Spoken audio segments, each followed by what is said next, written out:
রাগ এবং ঠাট এই দুটি ধারণা অনেকের কাছে কিন্তু স্পষ্ট নয়। এটা আপনাদের কমেন্টের মধ্যে থেকেই আমি বুঝতে পেরেছি। রাগ এবং ঠাট অনেকের কাছেই একই বিষয়, আবার অনেকের কাছে যে 10টি ঠাট আছে সেই 10টি ঠাট শিখে নিলেই ভারতীয় শাস্ত্রীয় সঙ্গীতকে সম্পূর্ণ করা যায়, এটা তারা মনে করেন। আবার অনেকে রাগকে ঠাট নামেই চেনেন। তো এই কিছু ভুল ধারণা যেগুলো রয়েছে সেগুলো নিয়েই আজকে আলোচনা করব, অর্থাৎ রাগ এবং ঠাটের মধ্যে কী পার্থক্য সেই বিষয়গুলো আজকে আমরা জানব। তাহলে চলুন দেরি না করে শুরু করা যাক।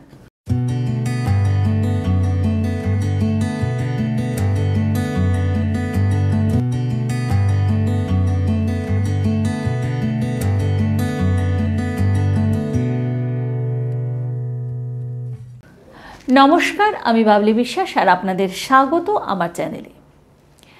রাগ এবং ঠাট এই বেসিক কথাটা তো আমরা প্রত্যেকেই শুনেছি এবং এটুকুনি আমরা অনেকেই জানি যে রাগগুলি বিভিন্ন ঠাট থেকে উৎপত্তি হয়েছে।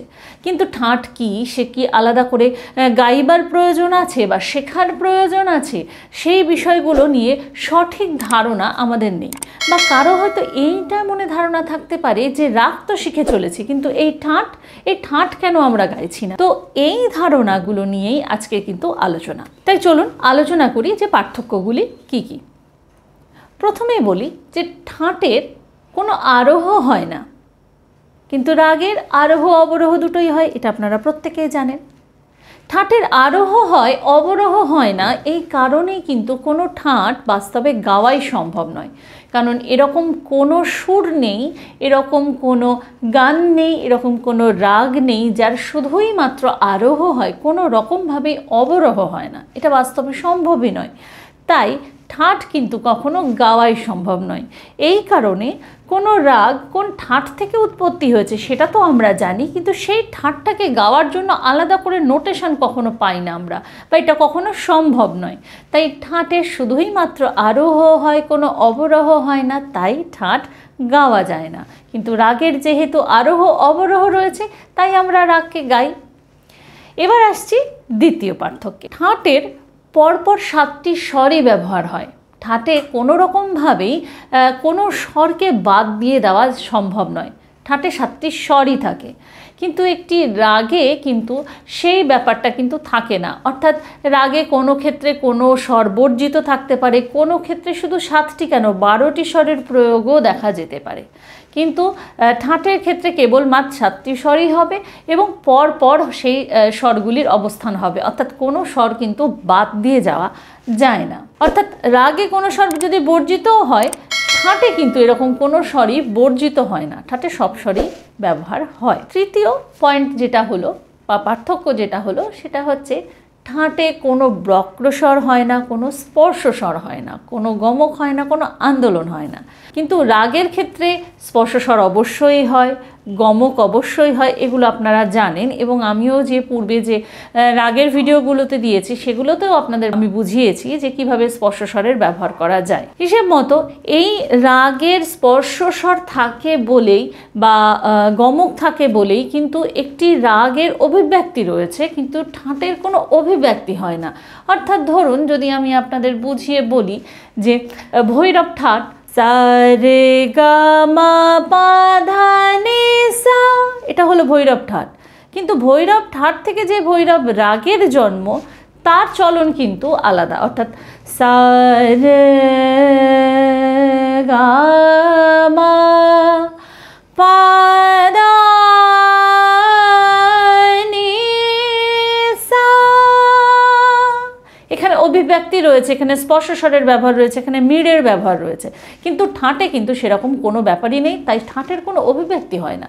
শুধুই মাত্র কিন্তু যে স্ট্রেট নোটগুলো থাকে, যে স্বরগুলো থাকে, সেগুলোই কিন্তু এখানে বলা থাকে। 4 নম্বর, ঠাট থেকেই রাগের জন্ম হয়, কিন্তু কোনো রাগ থেকে কিন্তু ঠাটের জন্ম হতে পারে না। ঠাটকে যদি আমরা প্র্যাকটিক্যালি বুঝি তাহলে বলা যেতে পারে কোনো কারখানায় পড়ে থাকা র ম্যাটেরিয়ালস যেগুলো দিয়ে কিন্তু নানা রকম জিনিসপত্র তৈরি হয়, সেরকম ঠাট দিয়ে এই 10টি যে আমাদের ভারতীয় শাস্ত্রীয় সঙ্গীতে যে 10টি ঠাট রয়েছে, এই ঠাট দিয়ে কিন্তু প্রচুর রাগের সৃষ্টি হয়েছে। তাই ঠাটের কিন্তু সংখ্যা কেবলমাত্র 10, কিন্তু রাগের সংখ্যা কিন্তু প্রচুর।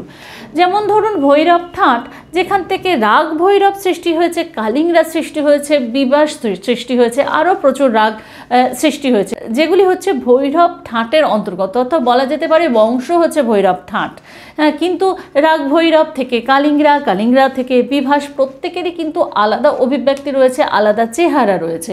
তারা একই বংশের হয়েও কিন্তু একে অপরের থেকে আলাদা। 5 নম্বর যে পার্থক্যটা, সেটা হচ্ছে ঠাটের কোনো বাদী বিবাদী সম্বাদী হয় না। কিন্তু অবশ্যই আপনারা এটা প্রত্যেকেই জানেন যে রাগের এই বাদী স্বর বিবাদী স্বর রয়েছে, ন্যাস স্বর রয়েছে, কারণ যেহেতু এর আগের পয়েন্টটাই বলি যে অভিব্যক্তি যেহেতু রয়েছে, অর্থাৎ প্রত্যেক রাগের আলাদা আলাদা চেহারা রয়েছে, আলাদা আলাদা রূপ রয়েছে, আলাদা চলন রয়েছে, তাই বাদী সম্বাদীর ওপর নির্ভর করেই আমাদের আলাপ তৈরি করতে হয়, ন্যাস স্বরের ওপর নির্ভর করেই আমাদের আলাপ গাইতে হয়। সুতরাং প্রত্যেকটা প্রকৃতি আলাদা হয়। তাই একটা রাগের ক্ষেত্রে বাদী বিবাদী কিন্তু খুবই প্রয়োজনীয় বিষয়, যে সেই রাগের কোন স্বরের প্রয়োগ বেশি হচ্ছে। কিন্তু ঠাটের ক্ষেত্রে এইরকম কোনো ধরনেরই কোনো ব্যাপার নেই, যেহেতু ঠাট গাওয়া যায় না, এর কোনো অভিব্যক্তি নেই, শুধুই মাত্র আরোহ রয়েছে, তার এর কোনো বাদী সম্বাদী বা বিবাদীও কিন্তু নেই।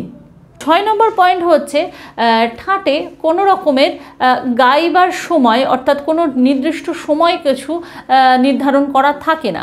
যেহেতু ঠাটের কোনো অভিব্যক্তি নেই, গাইবার কোনো প্রকৃতি নেই, কোনো স্পর্শস্বরের ব্যবহার নেই, সুতরাং তার যে কোনো রূপ সেটাও কিন্তু পরিষ্কার করে কোনো ফোটে না। সেক্ষেত্রে ঠাট গাইবার কোনো সময়ও কিন্তু কোনো নির্দিষ্ট করে কিছু বলা থাকে না। কিন্তু রাগের ক্ষেত্রে অবশ্যই রাগ গাইবার একটা বলা যেতে পারে সময় থাকেই। প্রত্যেকটি রাগের ক্ষেত্রেই যদি আপনি দেখেন, যে গানের কোনো বই খুলে যদি আপনি দেখেন, তো প্রত্যেকটা রাগের ক্ষেত্রে কিন্তু গায়ন সময়, অর্থাৎ গাইবার সময় কিন্তু অবশ্যই উল্লেখ থাকবে।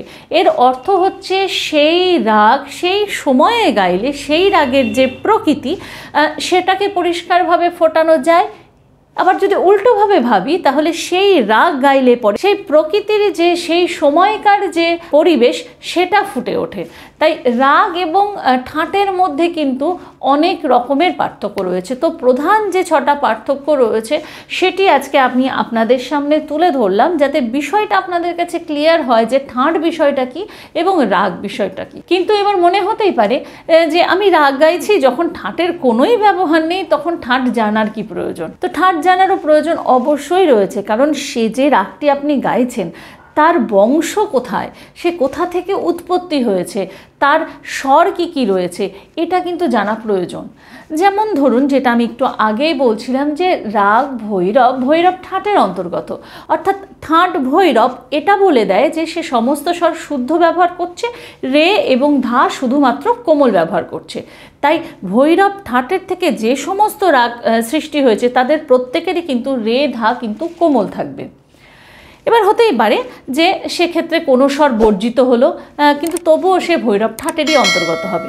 যেমন ধরুন রাগ বিভাস ভৈরব ঠাটের অন্তর্গত, কিন্তু সা রে গা পা দা সা, সা দা পা গা রে সা, এটা হচ্ছে রাগ বিভাস। তো রাগ বিভাসে মানই লাগে না, একদম রাগ ভূপালির মতন মানই বর্জিত। কিন্তু রে এবং ধা এটা কিন্তু কোমল রয়েছে, তাই সে ভৈরব ঠাটের অন্তর্গত। তাই ঠাট জানাটা খুবই প্রয়োজন, কারণ যখন কোনো বিষয় আমরা শিখতে যাই, ভারতীয় শাস্ত্রীয় সঙ্গীত নিয়ে যখন আমরা শিখছি, রাগ নিয়ে যখন আমরা কালচার করছি, তখন আমার মনে হয় তার বিষয় সম্বন্ধেও কিন্তু বাকি নলেজগুলোও থাকা প্রয়োজন। এমনি ওপর শিখলাম, কোনো ঠাট কী জিনিস জানি না, রাগ কী জিনিস জানি না, তাহলে অনেক মনে প্রশ্ন থেকে যায়, বা পরবর্তীতে যখন আপনাকে কেউ প্রশ্ন করবে আপনি হয়তো সে উত্তর দিতে পারবেন না। তাই এই বিষয়গুলো আমার মনে হলো যে আপনাদের ক্লিয়ার করা প্রয়োজন, কারণ আপনাদের মধ্যে থেকে এই প্রশ্ন এসেছে। কারণ অনেকে আমাকে এই প্রশ্ন করেছিলেন যে দিদি, যে 10টি ঠাট আছে সেই 10টি ঠাট আমরা শিখতে চাই। তো 10টি ঠাট শেখানো সম্ভব নয়।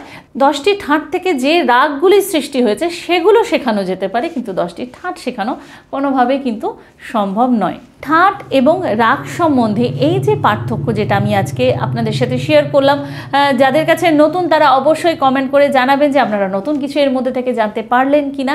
এবং অবশ্যই ভিডিওটা ভালো লাগলে যেটা করতে হবে সেটা হচ্ছে লাইক করতে হবে। এছাড়াও আমার অনলাইন ডিয়ার সেশন ক্লাস, যেটা প্রতি মাসে শুরু হয় সঠিক ভয়েস ট্রেনিংয়ের মাধ্যমে, যদি এই অনলাইন ক্লাস আপনারা অ্যাটেন্ড করতে চান তাহলে স্ক্রিনে দেওয়া নম্বরে হোয়াটসঅ্যাপ SMS করে নিজেদের নাম, বয়স এবং স্কেল জানানো। হোয়াটসঅ্যাপ SMS কথাটা এই জন্য জোর দিলাম কারণ কোনো রকমভাবে ফোন কল আপাতত এই নাম্বারে অ্যাটেন্ড করা হয় না। আপনারা নিজেদের নাম জমা দিন, আপনারা সেখান থেকে সমস্ত রকম যোগাযোগের মাধ্যম আপনারা জানতে পেরে যাবেন। এবং সঠিক ভয়েস ট্রেনিংয়ের মাধ্যমে যদি আধুনিক গানের ক্লাস জয়েন করতে চান তাহলে সেম নাম্বারে নিজেদের নাম, বয়স এবং স্কেল জানান এবং সাথে অবশ্যই মেনশন করুন আধুনিক গানের ক্লাস। তাহলে এই ছিল আজকের ভিডিও। পরবর্তী ভিডিও আপনারা কোন টপিকের ওপর চান সেটাও কিন্তু জানাতে ভুলবেন না। এবং যদি আমাকে আমার সোশ্যাল মিডিয়ায় ফলো করতে চান তাহলে লিঙ্ক রয়েছে ডেসক্রিপশানে। এবং আজকে আমার চ্যানেলে যারা নতুন তাদের প্লিজ আমার চ্যানেলটিকে সাবস্ক্রাইব করবেন এবং পাশে থাকা বেল আইকনটিকে প্রেস করে দিয়ে অল নোটিফিকেশান প্রেস করতে ভুলবেন না। তাহলে আজকে এই পর্যন্তই। সবাই ভালো থাকুন, সুস্থ থাকুন এবং সঙ্গীতময় থাকুন। নমস্কার।